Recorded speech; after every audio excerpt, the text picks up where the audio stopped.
Do you know where Oregon football is at right now? I do. They are Rory McIlroy.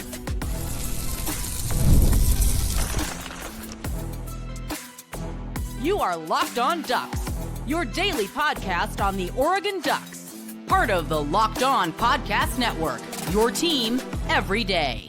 Yes, it is that time. Once again for Locked On Ducks, I'm your host, Spencer McLaughlin. Thank you so much for making this your first listen or your first view of the day. Part of the Locked On Podcast Network, your team every day, and your number one source to stay up to date with the Ducks. Loaded show today, as always, Oregon and Rory, Rashad Samples, the NFL Draft, Oregon basketball with a mess on Sunday against Nebraska. This is your number one source to stay up to date with the Ducks, and it's brought to you today by FanDuel. Super Bowl 59 is here. There's no better way to make every play more exciting than with FanDuel Sportsbook. New customers can bet just $5, and if you win, you'll score $200 in bonus bets. Download the app or head to FanDuel.com to get started. So, hope you're making this your first listen or your first view of the day. Where is Oregon at? They are Rory McIlroy. So, my everydayers out there, who I very much appreciate. I appreciate you whenever you listen to or watch this show, or however frequently, but everydayers in particular are probably aware that I am a big golf fan. So Rory McIlroy won the AT&T Pebble Beach Pro-Am on Sunday, coming down the 18th. Iconic hole, beautiful scene, the whole 9 yards. And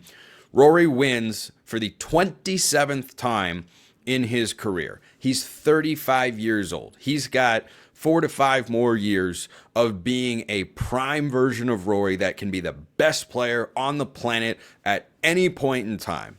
And most golfers, if they had the chance to win that event, would be over the moon. If Chris Kirk or Russell Henley or JT Poston or any other random golfer was able to break through and win at Pebble Beach, it would be one of the hallmark moments of their careers. And for Rory McIlroy, it was, that was nice. And this is where Oregon comes into play. This is where the Ducks, unfortunately on the one hand and fortunately on the other hand, are at right now. Oregon just went 13-0 in the regular season, beat Ohio State, who eventually won a national championship, and 2 other playoff teams. One in Penn State made the Final Four, was a field goal away from going to the national championship game, won a conference title, and Oregon fans are left going, is that it? Is that all? Is that where the season ends? That's kind of a.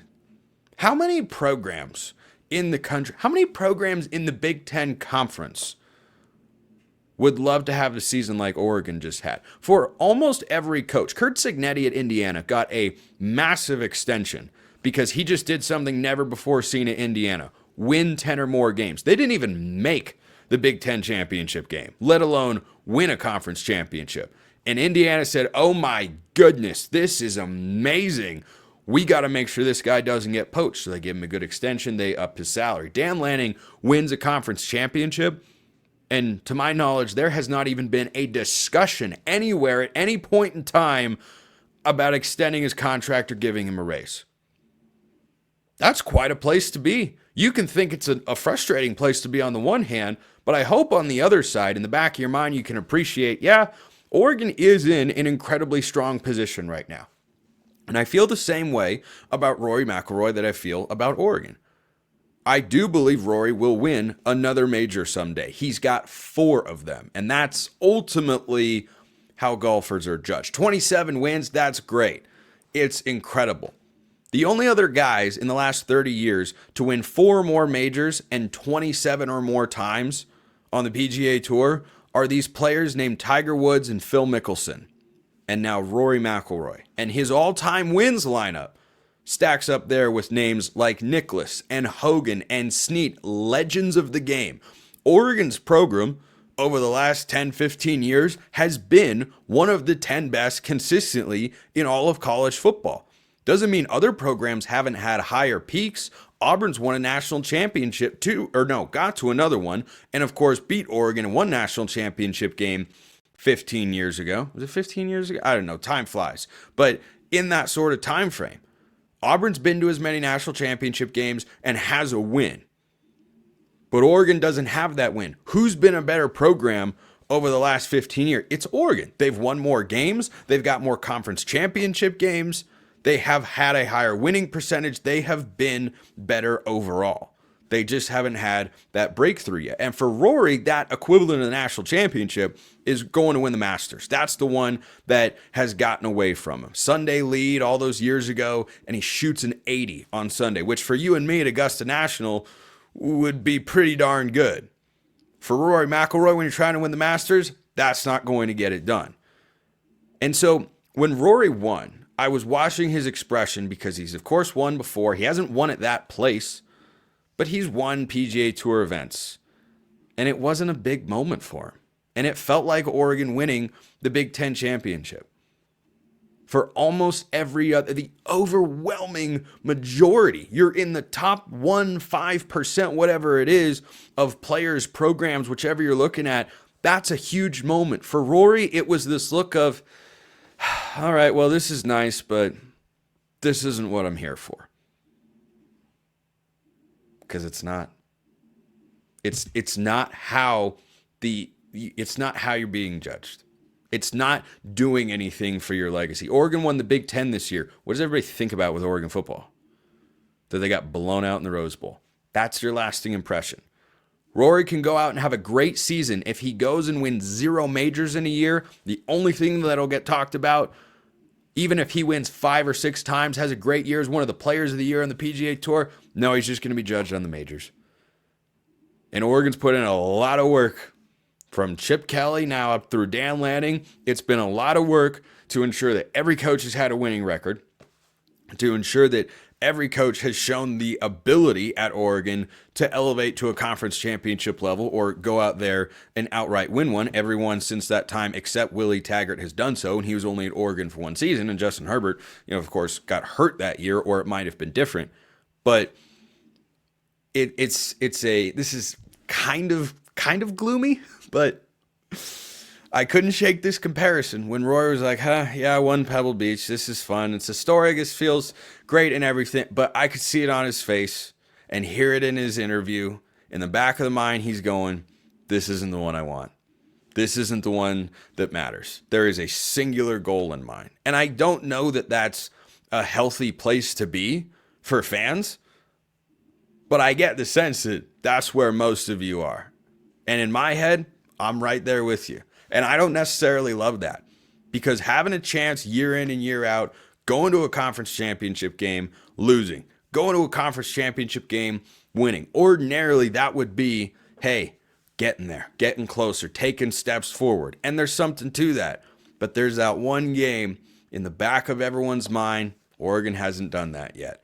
And everything else feels insignificant, irrelevant, small, unsatisfying. I watched Oregon win the Big Ten and thought, oh, that's really cool. That's a heck of a statement to come in here and do that in year one, but it's not the statement that we're all looking for. So, this is how you're starting your Monday. You chose to watch or listen to the show, just reminding you, but Oregon is Rory McIlroy right now. There's just the one way to judge them, and they haven't broken through it yet. But it doesn't mean they shouldn't be viewed as one of the best, because there is no way you can look at golf in the last 15 years and say Rory McIlroy isn't arguably the best player over that entire time. Other guys have had stretches. Jordan Spieth popped up and Dustin Johnson here and there. Rory's been the best guy. Post Tiger's prime, he's been the best guy. So, let me know your thoughts below. If you don't know anything about golf, that might not have made a whole heck of a lot of sense. But hopefully the football stuff did. So let me know your thoughts in the comments or hit me up on Twitter. So Rashad Samples could be leaving? Maybe? Possibly? Well, that's just kind of the nature of things. All right, but first we're going to talk about FanDuel. Super Bowl 59 is here. One game, 2 teams, Chiefs, Eagles, endless possibilities, and there's no better way to make every play more exciting than with FanDuel Sportsbook. Whether it's predicting the first touchdown, Travis Kelce, calling the MVP, Mahomes, or even betting on the coin toss, heads, FanDuel makes it easy to get in on the action. With live betting all game long, take the Chiefs once they get behind. You can adjust your bets as the game unfolds and feel the thrill from kickoff to the final whistle. It's all in there. And college football is readily available. It's all in there. Oregon's got Big Ten national title odds. Win total is the same as last year at 10.5. That's high. That's a lot of confidence from our friends over at FanDuel. If you think they're right, by all means, go take the over at any time. Download the app or head to FanDuel.com to get started. Bet just $5, and if you win, you'll score $200 in bonus bets. That's FanDuel.com. Or you can download the app. Bet with FanDuel, official partner of Super Bowl 59. So here we are again. Oregon could be losing a member of its coaching staff. Rashad Samples, the running backs coach that came in to replace Carlos Lachlan and went to Ohio State. Samples was instrumental, it seems, in getting Corey and Moore, number one wide receiver in the class of 2025, to come to Oregon. And he's reportedly interviewing for the same job on Brian Schottenheimer's staff in the NFL. Got ties to the Duncanville, Texas area where his dad is a head coach, and maybe he wants to go make the jump to the NFL. Our old pal Chip Kelly's going up there. I'll have more thoughts on that on tomorrow's show because basically Ohio State's losing a good chunk of their staff, but that's also kind of the point that I want to make here. This is just how this goes. You don't see a lot of lower level staffs or teams or programs losing their coaches for what can be viewed as a better opportunity. Now, this has not officially happened. It's been reported by a couple different places. I saw Jared Mack of 24/7 Sports tweet out a piece about it. But I think if Oregon lost Samples, it would be more of a recruiting hit than anything.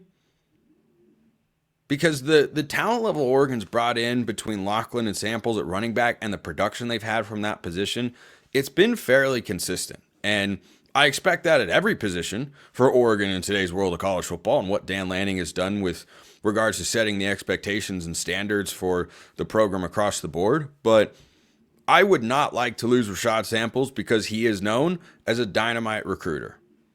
And sometimes it's just about the Jimmies and the Joes. And Lanning has spoken before about how he's got a Rolodex of guys. I'm sure he'd be able to find someone who is more than capable of serving in that role at a high level. But Samples has got a lot of buzz around him as someone who could be a head coach one day that you might look back in 10 years and say, man, look at who Oregon had on their staff at the time. Will Stein's a head coach, and Rashad Samples is a head coach, and Junior Adams is an OC over here. He's one of those guys who I'd like to be able to stick around because I see what he's done, what he did this past year. I liked Oregon's running back room. I see what he's got going in next year. I like Oregon's running back room again. So, worthy of mentioning, but we'll see if there is more to come with that. Let's hop into the mailbag. So, YouTube comments, Twitter, DMs and mentions wide open at McLaughlin CFB or at Locked On Ducks. If you want priority access and other perks as well, go become a Locked On Ducks insider. Link in the description below. You can get a free 14-day trial. Rex sent in this question. Hey, bud, could Lanning have an interest in Ryan Grubb? It doesn't seem like Ryan Grubb hasn't jumped at the chance to join Kalen DeBoer at Bama. This question was sent in last week. I think our offense lacked at times during the season, and I'm not sure if that's on Stein's play calling or on what Dylan Gabriel was seeing on defense. So, since this question was submitted, Ryan Grubb has indeed been hired to Alabama staff to be their offensive coordinator and play caller. Not surprising. He's no longer with my Seahawks. I didn't quite get that move from the Seahawks standpoint. Didn't think he was a problem. Seahawks have no interior offensive line. But why am I bringing this up if the move has already happened? Because Will Stein is not going anywhere. And frankly, I don't even think there's a hot seat discussion here, or even a hot seat thought, or anywhere close to it. Because here's something to remember about Will Stein. He was a co-OC and the play caller for 1 year at UTSA before coming to Oregon. He is still a young coach who, like Dan Lanning, is learning how to be better. I thought he was better in 2024 than he was in 23, because in 23, there was a little bit more of, hey, Bo Nix is just going to save you here and make a spectacular play. Well, Dylan Gabriel doesn't have the same sorts of traits, and yet Oregon won the Big Ten championship anyway. And yeah, in the Rose Bowl, he wasn't very good. The offense didn't score till the last play of the first half. So yeah, I'm fine criticizing him as the OC for that particular performance. But where were my Will Stein critics in the Big Ten championship game? Where were they in the first Ohio State game? And in those big games, yeah, you go to the coaching staff and say that's most important, more than anything else. If you've got the guys to go toe-to-toe with the players on the other sideline, it comes down to the staff. It did in the Rose Bowl. Oregon got out-coached. but they also outcoached that same staff that won a national championship earlier in the season and beat a semifinal team and had an 18-point lead and scored a touchdown in the first 3 drives. Penn State was a really good team with a really good defense and a bunch of great players, and they took Abdul Carter out of the game. He did not have the sort of impact he's had against other teams this year, and Oregon scored a bunch of points, and the defense had a really bad day. Coaches, just like players, can improve and develop, and I think Stein got better from year 1 to year 2. He's got to take another jump. Lanning, Lupoy, same sorts of things. So that's why I wanted to bring up that particular question, because no, I don't think Lanning would have ever considered. I mean, I think Ryan Grubb's a great offensive coordinator, and sure, I would have taken him if Will Stein moved on, but I'm just not in the camp where I'm in a hurry to move on from Stein as the OC. So this question came in from Quackerjack. We've got a couple more here today. You have highlighted several players who have signed but are currently away on a mission. I'm interested in your take on Oregon's value in these players, given the past when so many have changed their decision. Well, I don't know who the so many players in the past who have changed their decision are exactly, so you can shoot me a note if you have specific players in mind. But there are 1 or 2 guys, I believe. Alai Kalaniuvalu is a mission kid, and Oregon's looking at a quarterback for 2026 who wouldn't be there until 2027. Gatlin Bear was a 2024 5-star wideout. He arrives in 2026, so is essentially part of that recruiting class. A couple thoughts here, because this is incredibly prevalent. Utah is becoming more and more of a recruiting hotbed. It's not, on a Washington or Arizona level. I think it's just a notch below, but it's certainly above, the state of Oregon or a lot of states in the middle of the country in terms of churning out high-end football talent. It's something that coaching staffs are well aware of. This is why you have personnel departments, Marshall Malkow, the chief of staff, to figure out, okay, here's what we have for this year and that year and how you're going to be able to do this. But I have not noticed, and BYU's, of course, been dealing with this for, a long time in a much greater numbers than what everybody else has. I have not noticed kids that, go on missions have a higher or lower hit rate with regards to their college playing career than anybody else. And I'm not privy to exactly, what they're doing for 24 hours in a day when they're serving their missions, but kids have shown up to college, gone on their missions, and then come back and still been really good players, or taken their mission and then gotten to college and developed into good football players. I think it can be an advantage, quite frankly, because some kids, this may shock you. I stopped growing a long time ago. Not everybody is like that. Some kids at 18 still have a little bit more growth to do. They can build up a little bit more muscle, or they can add an extra inch, and sometimes that ordinarily wouldn't happen until their sophomore or junior year. Well, instead they're coming in as freshmen. They have the same eligibility, and you can get kids that are a little bit older, a little bit more mature, a little bit more physically grown out into their full potential there. Like, they've been at coaches and staffs across the country have been able to manage this for a really, really long time. So I don't look at them and, kids that go on missions and say, it's a big question. There's just that. No, it's just, it adjusts the timeline. Ryder Lyons, a 2026 recruit, might not get to campus till 27 or 28. That's how I look at it. Kalani Uvalu could be a starting center for Oregon in a couple years as a true freshman. Or he won't be a starting center until 2027. Just have to wait and see. But that's the only thing that I look at for that. This question came from a Locked On Ducks insider. Mailbag, which Duck in this year's draft has the best chance of succeeding at the next level? My thoughts are Connerly. Your thoughts? So, I love Josh Connerly. He had a bad rep that went viral at the Senior Bowl. It was ugly. It was an ugly rep. Josh Connerly's really good.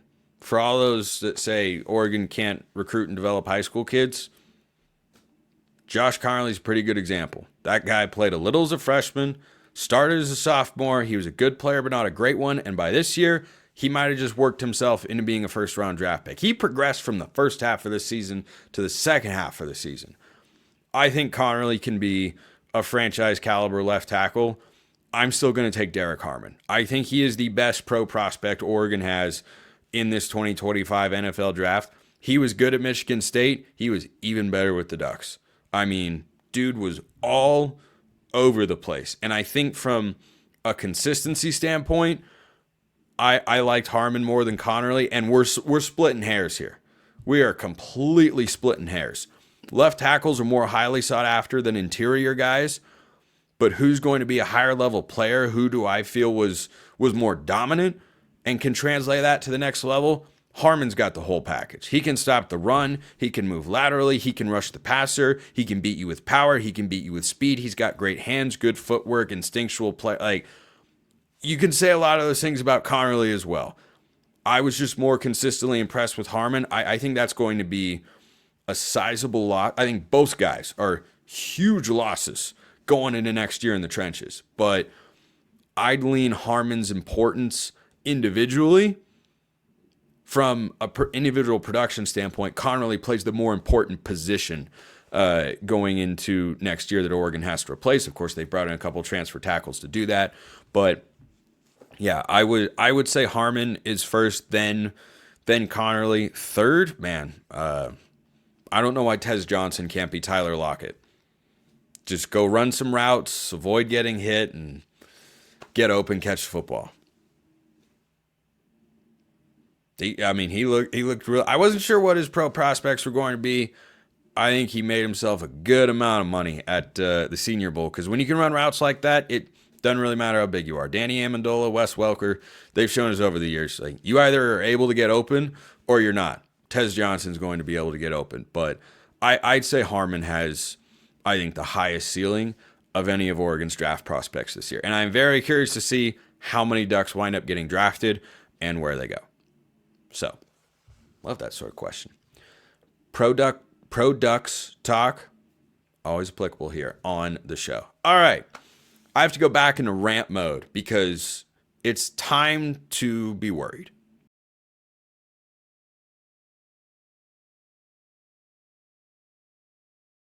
Oregon basketball is an outright mess. Not on the women's side. Kelly Graves got them doing great. They got blown out by Michigan this week after a big upset at Michigan State. They are outperforming my expectations. I thought they'd be improved. They're doing awesome. To begin the season, Dana's squad was in the same boat. I had set high expectations for them. I still have high hopes, but my confidence in their ability to play to their full potential right now is close to zero. Because they're in a stretch in which they have lost 4 of 5 games.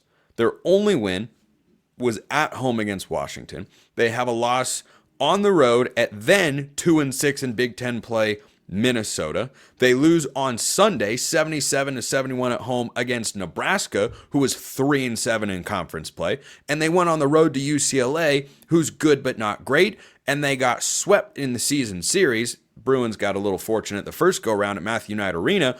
And rather than that being motivational fuel, they got blasted and didn't even hit the 60-point threshold. One of the lowest point totals in the Dana Altman era. This is a 3-game losing skid. Oregon was 16-3. And now they're 16-6, going into a brutally tough road trip. It is going wrong.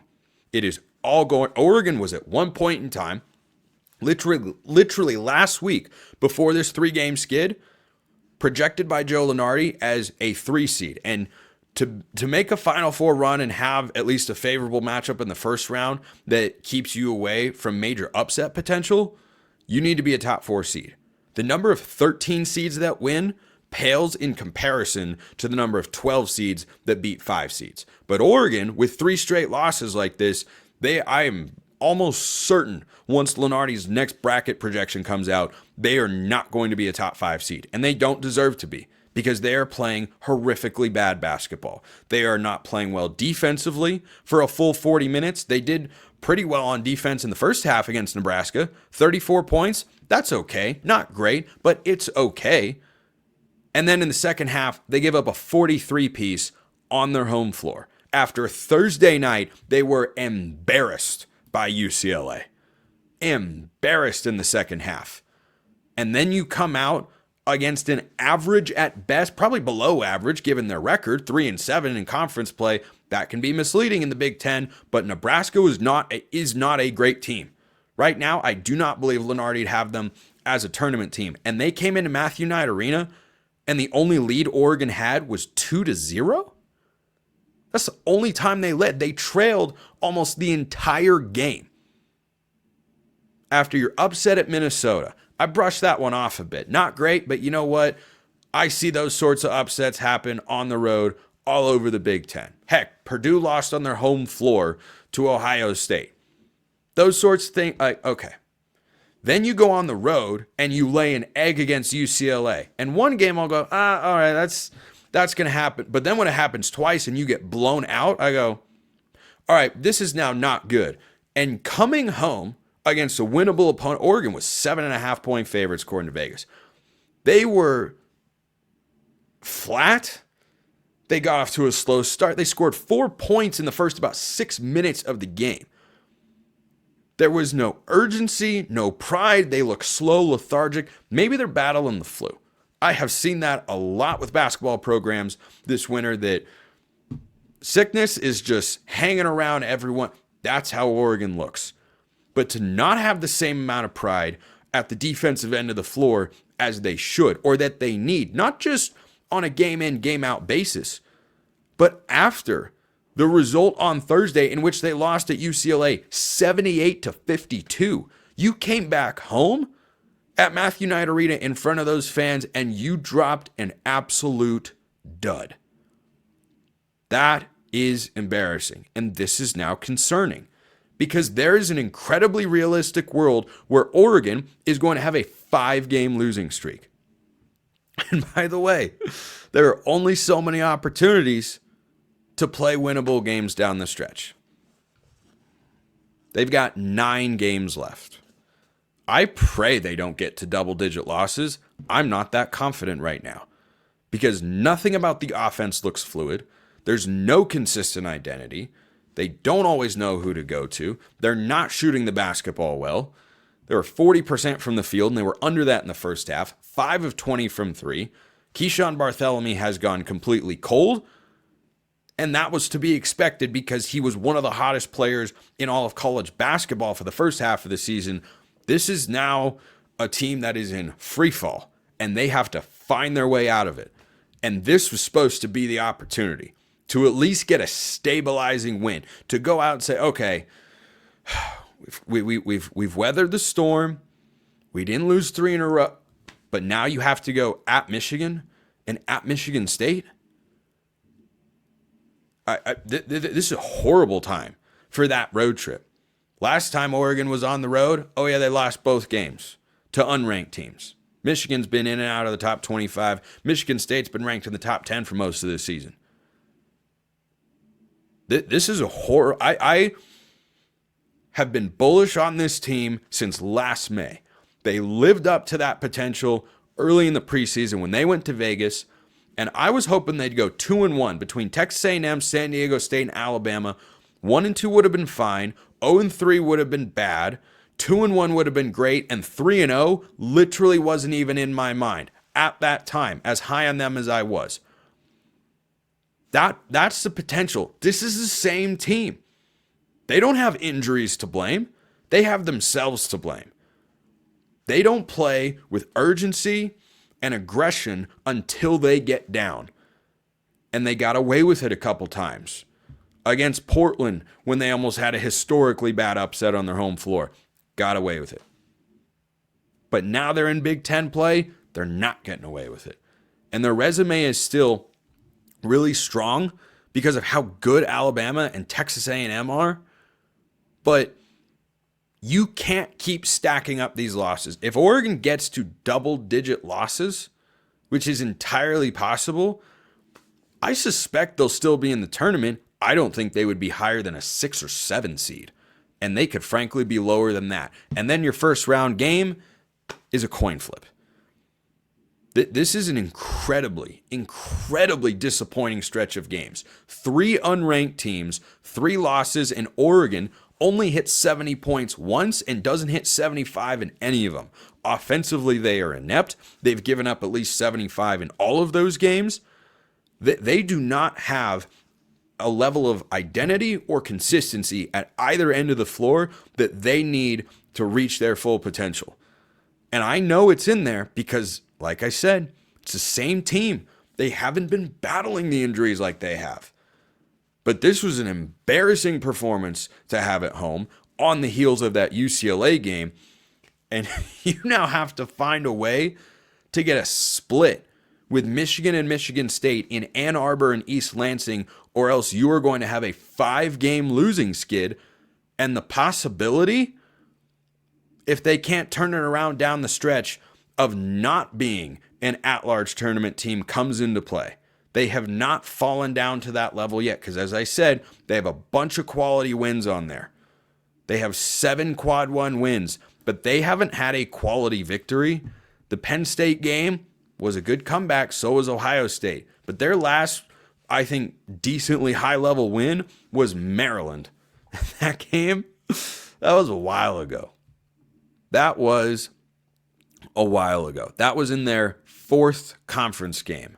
And now they're sitting at 5-6.